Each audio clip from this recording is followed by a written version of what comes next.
আরো খবর জানাতে এই মুহূর্তে যুক্ত আছেন সহকর্মী হোসাইন জিয়াদ। যুক্ত হচ্ছে তার সঙ্গে। জিয়াদ, জানাবেন আইন শৃঙ্খলার সার্বিক চিত্র কেমন দেখছেন, আর জনমনে স্বস্তি ফিরেছে কিনা?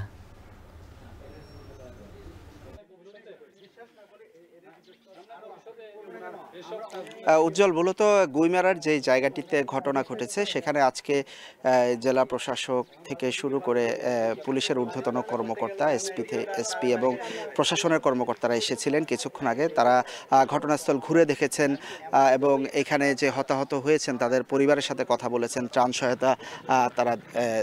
সহায়তা দিয়েছেন তারা, এবং একই সাথে তারা যেটি বলছেন যে এই ঘটনা আর যারা জড়িত তাদেরকে বিচারের মুখোমুখি করা হবে এবং 5 সদস্যের তদন্ত কমিটি তারা গঠন করেছেন।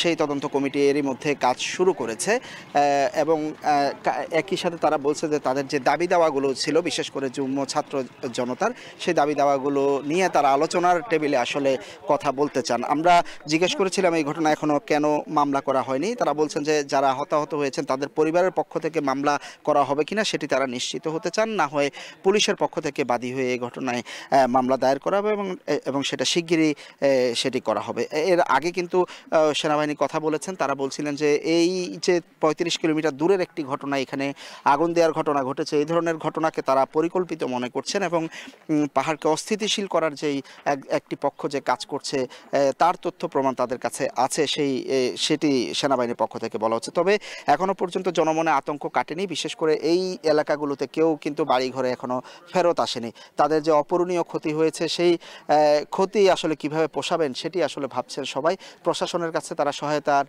সহায়তা চাচ্ছেন। একই সাথে আমরা দেখেছি যে দুর্গা উৎসব চলছে বিভিন্ন সনাতনী পাড়াগুলোতে। এখানে সেই উৎসবকে ঘিরে হয়তো কিছু মানুষ বের হচ্ছেন সড়কে জরুরি প্রয়োজনে। তবে অবরোধ শিথিল করায় কিছুটা স্বস্তি ফিরেছে। ধীরে ধীরে দোকানপাটগুলো খুলতে শুরু করেছে, কিন্তু যে যোগাযোগ ব্যবস্থা সেটি একেবারেই ভেঙে পড়ায় এখানে পণ্যবাহী যানবাহন কিংবা যাত্রীবাহী যেসব বাস রয়েছে সেগুলো কিন্তু আসা যাওয়া করতে পারছে না। বলা যায় একরকম থমথমে অবস্থার মধ্য দিয়ে সামনের দিনে আসলে কি হবে সে আশঙ্কা নিয়ে আসলে এখানকার মানুষরা বসবাস করছেন।